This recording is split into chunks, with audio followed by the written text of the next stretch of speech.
A segunda ponte que fará a ligação do Brasil ao Paraguai, a chamada Ponte da Integração, está cada vez mais próxima da finalização do seu trecho central estaiado. E um fato inusitado tem chamado a atenção de todos que acompanham o andamento das obras dessa magnífica estrutura na Tríplice Fronteira. A diferença de nível do tabuleiro da ponte em relação do lado brasileiro com o lado paraguaio. Será que errado na execução da Ponte da Integração? É o que eu vou trazer para vocês no vídeo de hoje e explicar em detalhes o porquê dessa diferença de nível. Então, let's go!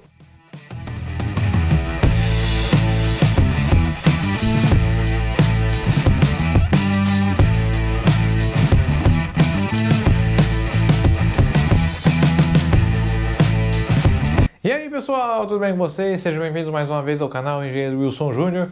E hoje é dia de falarmos novamente sobre a Ponte da Integração, mas não para falarmos sobre as atualizações e sim trazer a resolução de uma dúvida que todas as pessoas aí haviam perguntado para mim em alguns comentários, que é referente a essa diferença de nível do tabuleiro da ponte do lado brasileiro em relação ao lado paraguaio. Por que que isso ocorreu?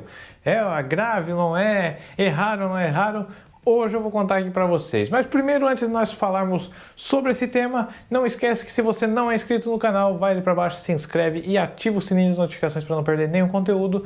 E também, se gostou do vídeo, no final deixa o seu like que vai estar ajudando bastante o canal. Lembrando que amanhã, às 19 horas, é dia de trazer atualizações da Ponte Bio-Oceânica, a terceira ponte que vai ligar o Brasil ao Paraguai. Dessa vez sendo construída entre Porto Murtinho, no Mato Grosso do Sul, e Carmelo Peralta, no Paraguai, beleza? Então, sem mais enrolações, vamos solucionar essa questão, essa dúvida que todos têm em relação à diferença de nível dos dois lados da Ponte da Integração. Vamos lá!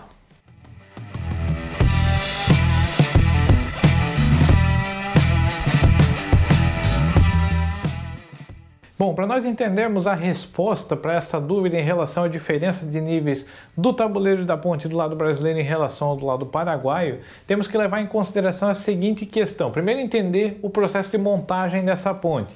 Em meados de outubro, novembro do ano passado, foi dado início à montagem das aduelas típicas, que são as aduelas de 11,90 metros que compõem ali todo o trecho central da ponte. A partir de uma aduela de disparo, ficar exatamente em cima dos pilares centrais. A partir dali, a cada aduela que é montada com o auxílio da treliça lançadeira de aduelas, que é esse equipamento azul, cada aduela que é lançada é feita então a soldagem dela na posição e depois é feita a colocação das prelages. E entre as prelages e entre essas prelages há um espaço ali onde a própria aduela tem vários conectores ali que vai ajudar no processo de solidificação daquela aduela. Ou seja, você vai estar fazendo a concretagem de todos esses vãos ali, são pequenas vigas ali que vão unir as prelages com todo o tabuleiro da ponte, para formar ali o tabuleiro por completo. Porém, a cada finalização de uma aduela, a concretagem de todos esses vãos ali, feito toda a solidificação dela, é feito o processo de colocação dos estais. Todos os estais são colocados lá no mastro e ali no conector que fica na ponte. Cada um deles é passado vão em vão. São em torno de 30 cabos de aço que são colocados a cada estai desse dali, por dentro de cada tubo de PEAD. Então imagina a quantidade de cabos que passa ali no interior daqueles tubos amarelos, que vale ressaltar que cada tubo daquele não é um cabo de aço, cada tubo daquele vai vários cabos de aço dentro dele. Inclusive vou deixar aí para vocês a imagem lá da câmara de estais que fica lá no mastro, para vocês perceberem como é que funciona lá. Cada vez que ele é içado e é passado um cabo de aço, ele entra por dentro de um furinho desse dali, de um espaço desse dali que dá o diâmetro do cabo de aço. E então, depois de todos eles colocados, é feita a proteção, o tensionamento desses estais, a fim de poder manter então o equilíbrio daquela aduela. Ele é tensionado com uma determinada carga e ali a aduela vai ficar paradinha, não vai mais se mexer, e a partir daí eles podem avançar a treliça lançadeira de aduelas. Sem esse processo do tensionamento dos estais, eles não podem avançar. Porém, esse tensionamento que é feito inicialmente, ele não é o definitivo. Ele é apenas para manter a aduela ali paradinha e para que possa ser feito o avanço da treliça lançadeira de aduelas. Tanto é que essa treliça ali é presa por meio de cabos de aço também e é presa também com o auxílio de barras de Widag. Então isso que mantém ali ela presa, é por isso que com todo o peso da duela que ela lança, ela não tomba para frente, porque ela é muito bem presa no próprio tabuleiro da ponte. Por isso que tem que ser tensionado inicialmente esses cabos de aço. Então, terminado cada duela, esse processo se repete na próxima e vai indo, porém quando chega no trecho central, vai ter a duela de fechamento. Toda a ponte estaiada tem uma duela de fechamento. Não só a estaiada, como também a ponte de balanços sucessivos. Ela começa, vai indo e quando chega no meio vai ter uma duela que ela não é do tamanho típico. Então essa duela, quando é em balanços sucessivos, ela é fabricada fora a parte. E quando é a duelas pré-fabricadas, sejam elas em concreto ou em metal, no caso da ponte da integração, ela é a duelas de aço, duelas metálicas. Então é recortada essa duela típica num tamanho menor, no caso da ponte da integração são 5,40 metros e vai ser feita a união. Porém, quando chega na última duela para o fechamento, você vai notar, isso é comum em todas as pontes estaiadas, você vai notar essa diferença de nível, porque quando chega nessa última duela é feito o equilíbrio dos tensionamentos lá nos estais, lá onde foi feito o tensionamento no mastro. Então ele fica preso ali no tabuleiro da ponte através de um conector que tem ali no tabuleiro, bem na lateral da duela, e lá em cima vai ocorrer, lá no mastro vai ocorrer então o tensionamento com o auxílio do macaco hidráulico. O que ele vai fazer? Nada mais nada menos, ele vai pegar esses cabos de aço e vai puxar com a determinada força, seja ela, por exemplo, 3.000 kN, isso eu estou chutando, não é o valor exato de lá, eu não cheguei a ter essa informação, qual seria o valor exato de cada tensionamento que ocorre na ponte da integração, mas só para vocês terem uma noção, você vai tensionar 3.000 kN, ele vai lá, vai fazer o tensionamento e vai ficar ali. Então o que acontece? No final da ponte, ele vai fazer então o equilíbrio dessas tensões, ele vai então praticar as tensões que estão previstas ali no projeto. Então vai ocorrer esse equilíbrio e então os dois lados vão se encontrar. Por exemplo, lado brasileiro e lado paraguaio estão com a diferença de nível. Quando chega na última, antes de colocar a última duela de fechamento, então eles vão lá nos mastros e vão fazer o controle dessas cargas, o controle do tensionamento. Então, a partir do equilíbrio, ele vai manter de volta ela no nível. Essa dúvida eu também tive quando eu fui lá visitar as obras de perto, em meados de março desse ano, e eu perguntei, inclusive, para o engenheiro Mota, o que aconteceria caso, que eu até notei naquela época que eu fui, que possivelmente poderia ter uma diferença de nível. E foi onde surgiu a dúvida, eu perguntei para ele. O que ocorreria caso, quando chegasse no encontro das duelas, ela desse uma diferença de nível? O que ele explicou? Que nesse caso, como a ponte é possível você fazer essa regulagem, chegou ali, encontrou, ficou fora de nível, você vai lá e equilibra os tensionamentos, então traz ela de volta para o nível e esse tabuleiro vai ficar parelhinho.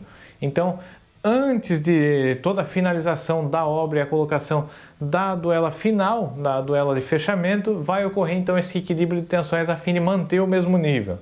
Então essa é a resposta para essa dúvida que todo mundo estava, várias pessoas vieram me perguntar, erraram ou não erraram? Então não erraram, isso daí é uma coisa que acontece, é natural acontecer nesses modelos de ponte, principalmente porque você não vai ficar ali muito tempo na parte de tensionamentos, o que vai ocorrer durante a obra.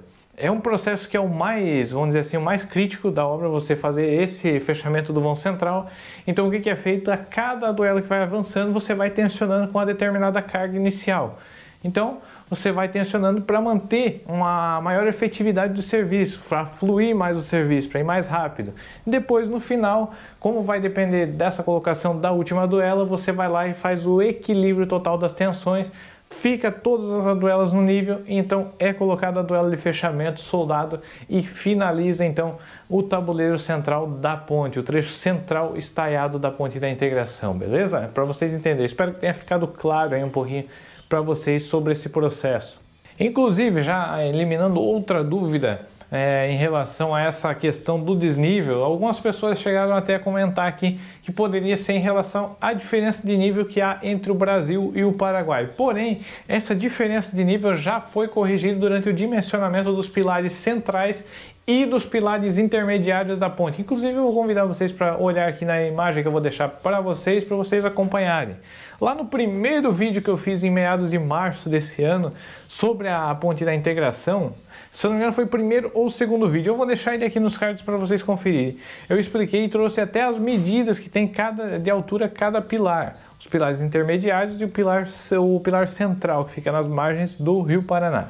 Do lado brasileiro, se nós formos notar ali, o pilar intermediário, eles começam ali a partir da caixa de equilíbrio, tem ali o primeiro pilar intermediário de 10,36 m, o segundo de 25,29 m, o terceiro de 46,93 m e o pilar principal, é o que fica ali próximo às margens do Rio Paraná, ele tem 56,93 metros de altura, somados ainda à altura da viga travessa. Então guarda bem essas medidas, que agora nós vamos passar para o lado paraguaio. Do lado paraguaio, nós temos ali o primeiro pilar intermediário após a caixa de equilíbrio, que tem 9,73 m de altura, e depois os demais pilares intermediários têm 28,33 metros e 36,93 metros. E o pilar central, o pilar nas margens do Rio Paraná, ele tem 51,30 metros mais a viga travessa. Então você já nota essa diferença de altura dos pilares e isso já corrige então a diferença de altura que tem entre o lado paraguaio e o lado brasileiro. Tudo isso já foi pensado antes. A questão do trecho central é unicamente referente ao tensionamento dos estais. Agora, por último, será feito então o equilíbrio das tensões. As duas pontas vão ficar em níveis iguais e então é feita a colocação da aduela de fechamento. Beleza, pessoal? Fechou? Conseguiram entender um pouquinho de como que funciona toda essa questão aí? Espero ter sanado aí essa dúvida de vocês, beleza? Bom, pessoal, o vídeo de hoje é isso. Espero que vocês tenham gostado. Não esquece também que se você gostou do vídeo, dá o seu like que vai estar ajudando bastante o canal. Se não é inscrito, se inscreve e ativa o sininho das notificações para não perder nenhum conteúdo. E se quiser compartilhar esse vídeo com algum amigo ou membro da família, compartilha, fica à vontade que também vai estar ajudando bastante o canal, beleza? Um abraço a todos que me acompanharam até aqui, fiquem com Deus, até amanhã nas atualizações das obras da ponte bioceânica. Valeu, fiquem com Deus, até a próxima, valeu!